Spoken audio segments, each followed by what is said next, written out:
6-7 महीने हो गए उनका वो मसला हल नहीं हो रहा, उनका वो मसला हल नहीं हो रहा, कोई फैमिली प्रॉब्लम थी। और एक दिन मुझे मिले and he was so happy, और उन्होंने मुझे एक सेंटेंस कहा जो मैं कभी नहीं भूलूंगा। उन्होंने कहा कि अली भाई, ऑल इट टुक वाज 1 तहज्जुद, दैट्स इट। लेकिन 6 महीने मुझे कभी टाइम नहीं मिला।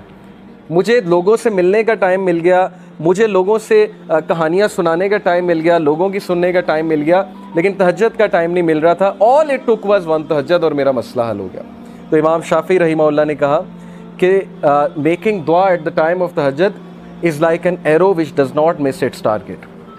तो बाकी ये कि अल्लाह दुआ आप करें और ना मिले, ये एक अलग बात है। ज़ाहिर है अल्लाह ताला वही देंगे जो बेहतर है, लेकिन ये सेंटेंस याद रखने वाला है कि ऑल इट टुक वाज 1 तहज्जुद। तो अपने आप को फारिग करें, टाइम निकालें अल्लाह ताला के लिए, ये आपके ही लिए बेहतर है। और फिर ये हदीस, अनस इब्न मालिक रिपोर्टेड, द मैसेंजर ऑफ अल्लाह सल्लल्लाहु अलैहि वसल्लम सेड, अल्लाह ऑलमाइटी सेड, हदीस कुदसी है, O son of Adam, if you call upon me and place your hope in me, I will forgive you without hesitation. अगर तुम होप मेरे से लगाओगे, उम्मीद मेरे से लगाओगे, तो मैं तुम्हें माफ़ करूँगा, विदाउट एनी हेजिटेशन मैं तुम्हें माफ़ करूँगा। O son of Adam, if you have sins piling up to the clouds and then ask for my forgiveness, I will forgive you without hesitation. और अगर तेरे गुनाह आसमान तक जा रहे हैं और आसमान की तरह पाइल अप हो चुके हैं, क्लाउड्स की तरह, यानी इतने सिन्स हो चुके हैं कि तुम इसराफ कर चुके हो, और तुम मुझसे माफ़ी मांगोगे, मैं तुम्हें माफ़ करूँगा। लेकिन सच्चे दिल से तौबा करोगे, मेरे पास आओगे, मेरे से बात करोगे, मुझे रिकग्नाइज़ करोगे, तो मैं तुम्हें माफ़ करूँगा। तो क्वेश्चन ये है कि क्या हमारे होप्स अल्लाह ताला से लगे हैं या हमारे होप्स क्रिएशन से लगे हैं? मैं यूथ से बात कर रहा हूँ। मैं हैरान हूँ कि हम एक इंसान के लिए रातें जाग लेते हैं, हम उसके लिए अपनी डिसीजंस चेंज कर लेते हैं, कैरियर के जो हमारी लाइन है उसको चेंज कर देते हैं एक इंसान को पाने के लिए, एक इंसान के पीछे दौड़ते हैं, और बाद में हमें कोई ख़ास फ़ायदा भी नहीं मिलता। बाद में हमें जो है वो रिग्रेट होता है कि मैंने इतना कुछ किया और आगे से रिज़ल्ट जो है वो कुछ भी नहीं है। तो ये है वो मिसालें जो अल्लाह ताला हमें कुरान मजीद में बता रहे हैं, हदीस में बता रहे हैं कि तुम मेरे से उम्मीद लगाओ, तुम मेरे पास आओ, तुम मेरे से मांगो, फिर देखो कि तुम्हारा मसला हल होता है कि नहीं होता है। और उम्मीद लगाने के हवाले से इब्न तैमिया रहीमहुल्लाह लिखते हैं, उनकी एक किताब है, कलामुल्लाह.com पे आप जाएं तो वहाँ पर एक किताब है इब्न तैमिया की, I think relief from distress, yes exactly ये नाम है, रिलीफ फ्रॉम डिस्ट्रेस से रिलीफ कैसे मिलना है। ओके, ये किताब है। वो किताब इस आयत की तफसीर है, ला इलाहा इल्ला अन्ता सुब्हानका इन्नी कुन्तु मिनज़ ज़ालिमीन। सिर्फ एक आयत को पकड़ा इब्न तैमिया ने और पूरी किताब लिख दी। उसमें वो एक बात लिखते हैं कि असलाफ जानबूझकर ये दुआ करते थे, ये भी एक दुआ थी उनकी कि हमारी दुआएं डिले हों, हमारी दुआओं की कबूलियत डिले हो। अब ये हमारे लिए, हम जैसे लोगों के लिए जो दुनिया में बहुत डूबे हैं, बड़ी अजीब बात है। हम तो चाहते हैं यूँ दुआ कबूल हो, मैं अल्लाह से मांगूँ और चीज़ मेरे सामने हो, चाहे वो मेरे लिए बेहतर है या नहीं है। असलाफ कहते थे कि हम जानबूझ के विश करते थे कि दुआएं डिले हों। क्यों? क्योंकि जब बंदा दुआ कर रहा होता है उसका ताल्लुक़ ही अल्लाह से और होता है, तो वो उस ताल्लुक़ को एंजॉय करते थे कि हम तकलीफ़ में हैं, हम किसी डिस्ट्रेस में हैं, बस हम दुआएं किए जाएं। तो ये ताल्लुक़ उन्हें बहुत लुत्फ़ देता था। ये एक बहुत हाई लेवल की बात है। बताना मैं आपको ये चाह रहा हूँ कि देखें, मुसीबतें आती हैं, मुश्किलें आती हैं, इंसान पर बहुत से फेजेज़ आते हैं, और उस फेज़ में अगर अल्लाह से आप कनेक्ट कर जाएँ तो ये आपके लिए खैर ही खैर है, और उस फेज़ में अगर अल्लाह से दूर हो जाएँ तो फिर ये शर है बहुत बड़ा। तो अल्लाह ताला कहते हैं कि ए आदम के बच्चे, अगर तेरे सिन्स पाइल अप कर जाएं क्लाउड जितने, तब भी मैं तुझे माफ़ करूँगा अगर तू मुझसे माफ़ी मांगेगा। और फिर अल्लाह ताला ने कहा, O son of Adam, if you come to me with enough sins to fill the earth and then you meet me without associating anything with me, I will come to you with enough forgiveness to fill the earth. अगर तू मुझसे मुलाकात करे और तू मुझसे माफ़ी मांगे और तेरे सिन्स अर्थ को फिल करे हुए हैं, यानी इनफाइनाइट सिन्स हैं, और तू मुझसे माफ़ी मांगेगा, तो मैं तुझे बिल्कुल उतनी फॉरगिवनेस के साथ माफ़ी करूँगा जितने तेरे सिन्स, और ना सिर्फ माफ़ करूँगा, तेरे सिन्स को मैं रिवॉर्ड्स में कन्वर्ट करूँ। सच इज़ अल्लाह कि ना सिर्फ गुनाह माफ़ हुए बल्कि गुनाहों को रिवॉर्ड्स में कन्वर्ट कर दिया अल्लाह ताला ने। इतना आसान है। एक इंसान को मनाना कितना मुश्किल है।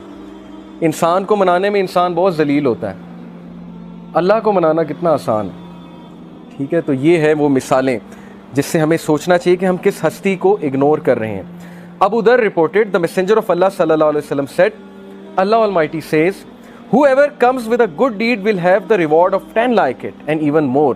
जो कोई अच्छा अमल करेगा मैं उसे 10 रिवॉर्ड्स दूंगा, दुनिया में भी और आखिरत में भी। दुनिया का रिवॉर्ड क्या है, ज़रूरी नहीं कि आपको पैसों की शक्ल में मिल जाए या आपको कोई reward as an materialistic reward मिल जाए। इज़्ज़त है, अल्लाह ताला की तरफ से कंटेंटमेंट है, अच्छी नींद है, अल्लाह ताला की तरफ से अच्छे दोस्त हैं, अच्छा लाइफ पार्टनर है, अच्छी फैमिली है, अच्छी लाइफ है, इज़्ज़त वाली लाइफ है, ये रिवॉर्ड्स हैं। And whoever comes with an evil deed will be recompensed for one evil deed like it, और he will be forgiven। और जो गुनाह करेगा तो गुनाह एक लिखा जाएगा, 10 नहीं लिखे जाएंगे। रिवॉर्ड करे, अच्छा काम करेगा तो 10 लिखे जाएंगे, गुनाह करेगा तो एक लिखा जाएगा। तो ये अल्लाह की ज़ात है।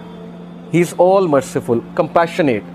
When Allah subhanahu wa ta'ala created the throne, He wrote over it, verily my compassion overcomes my wrath। बेशक मेरी रहम दिली, मेरा कंपैशन मेरे गुस्से पे हावी है। अल्लाह ताला is all merciful for the creation.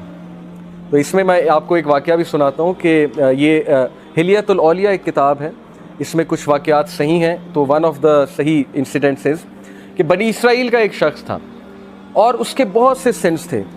मतलब you can imagine, drunk card होगा, ज़ाहिर है कि चोरी करता होगा, रॉबरी करता होगा, वॉट एवर। वो इतना तंग आए वहाँ के लोग कि उन्होंने कहा कि इसको दूर दराज किसी इलाके में छोड़ आते हैं, चेन्स बांध के, क्योंकि बहुत फसाद मचाता है। तो वो उस दौर के जो नबी थे उनसे उन्होंने मशवरा किया, मशवरा करके उसको चेन्स में बांधा, दूर फेंका।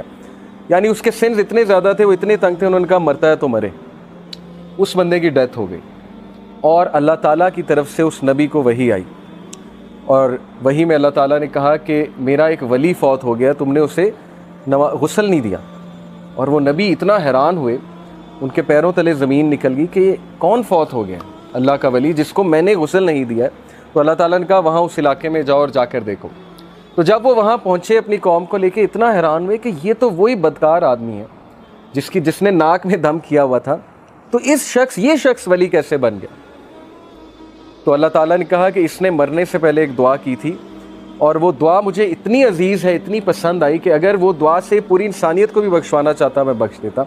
और वो दुआ ये थी कि अल्लाह, अगर मुझे माफ़ करने से तेरी इज़्ज़त में कोई कमी नहीं आती तो मुझे माफ़ कर दे, और अगर मुझे सज़ा देने से तेरी इज़्ज़त बढ़ती है तो मुझे सज़ा दे। बहुत ही खूबसूरत वर्ड्स हैं। देखें ना, अल्लाह नोज़ बेस्ट कि कौन अल्लाह से रिपेंट कर ले, किस तरह से रिपेंट कर ले। इसलिए जज नहीं करना चाहिए किसी को, पता नहीं अल्लाह ताला को क्या एक्ट किसी का पसंद आ जाए। तो ये होप के बारे में एक वाक़या मैंने आपको सुनाया। सो अल्लाह सेज़ कि 10 रिवॉर्ड्स एक डीड के मिलेंगे, अच्छे डीड के, और एक ईवल डीड का गुनाह मिलेगा। Whoever draws close to me by the length of a hand, I will draw close to him by the length of an arm। ये मेटाफोरिक है, एग्जाम्पल है। तुम एक हाथ के डिस्टेंस से मेरे करीब आओगे, मैं एक आर्म के डिस्टेंस से तुम्हारे करीब आऊँगा। यानी तुम एक स्टेप लोगे, अल्लाह ताला 10 स्टेप्स लेंगे तुम्हारी तरफ। स्टेप लेकर तो देखो, हम स्टेप भी नहीं लेते। और फिर कहा whoever draws close to me by the length of an arm, I will draw close to him by the length of a fathom। यानी वही पैरामीटर तय कि जो और करीब आएगा मैं उसके 10 टाइम्स और करीब आऊँगा। Whoever comes to me walking, I will come to him running। जो चल कर आएगा, it's me with enough sense to fill the earth, not associating anyone with me, यानी शिरक ना किया हो, I will meet with him as much forgiveness। तो मैं उसको उतनी ही forgiveness के साथ मिलूँगा। तो ये अल्लाह की ज़ात है कि आप एक स्टेप लेंगे, अल्लाह ताला 10 स्टेप्स लेंगे। आप चल कर आएंगे, अल्लाह ताला दौड़ कर आएंगे, आपको वेलकम करने आएंगे। ओके, इसलिए अल्लाह ताला ये गफलत में कभी ना आइएगा, ना ही इस हमाकत में कभी पड़िएगा कि मेरे गुनाह बहुत ज़्यादा हैं, या अब मैं क्या करूं अल्लाह ताला के पास जाके, हर चीज़ तो हराम है, वो हराम मैं करता हूं। तो स्ट्रेस में आके इंसान अल्लाह से ही बात करना छोड़ देता है, कहता है बस मैंने करना ही हराम है तो छोड़ो, अल्लाह ताला से क्या बात करे। तो ये हमाकत है, ये शैतान का बहुत ज़बरदस्त स्ट्रैटेजी है कि हमें अल्लाह से बदगुमान कर दें। तो बदगुमानी कभी नहीं करनी, और वो हदीस फॉलो करें कि रसूलुल्लाह सल्लल्लाहु अलैहि वसल्लम ने जो फार्मूला बताया कि follow an evil deed by a good deed. कोई गुनाह हो गया है, किसी को आपने कोई ज़ाहिर है हुकूकुल इबाद में कमी हो गई है, या कोई पर्सनल सिन हो गया है, अल्लाह की हुदूद पामाल हो गई हैं, जो काम नहीं करना चाहिए था वो अकेले में कर लिया है, तो डीमोटिवेट नहीं होना, प्रोक्रेस्टिनेट नहीं करना, इतना ज़्यादा रिग्रेट में नहीं चले जाना कि बस अब ज़िंदगी ख़त्म हो गई, अब तो मैं बिल्कुल ही बेकार हो चुका हूँ। रसूलुल्लाह said follow a bad deed by a good deed, बस खलास, ताकि दिल पे वो काला धब्बा ना पड़े जिसकी वजह से फिर ज़ाहिर है दिल बहुत डार्कन हो जाता है, फिर नेकी नहीं लगती, बुराई नहीं लगती। और ये हमने खुद फील किया है, एक दौर में बुराइयाँ बिल्कुल बुराई नहीं लगती थी। ये तो पर्सनल हमारा एक्सपीरियंस है। मेरी लाइफ पास्ट में ऐसी है कि बहुत सी बुराइयों में इन्वॉल्व थे, वो लगती नहीं थी बुराई। ये कंडीशन ऑफ हार्ट पे डिपेंड करता है। और अब वो चीज़ इतनी बुराई लगती है कि मैं हैरान होता हूँ कि किसी दौर में हम ये भी करते थे। तो it all depends on the condition of the heart.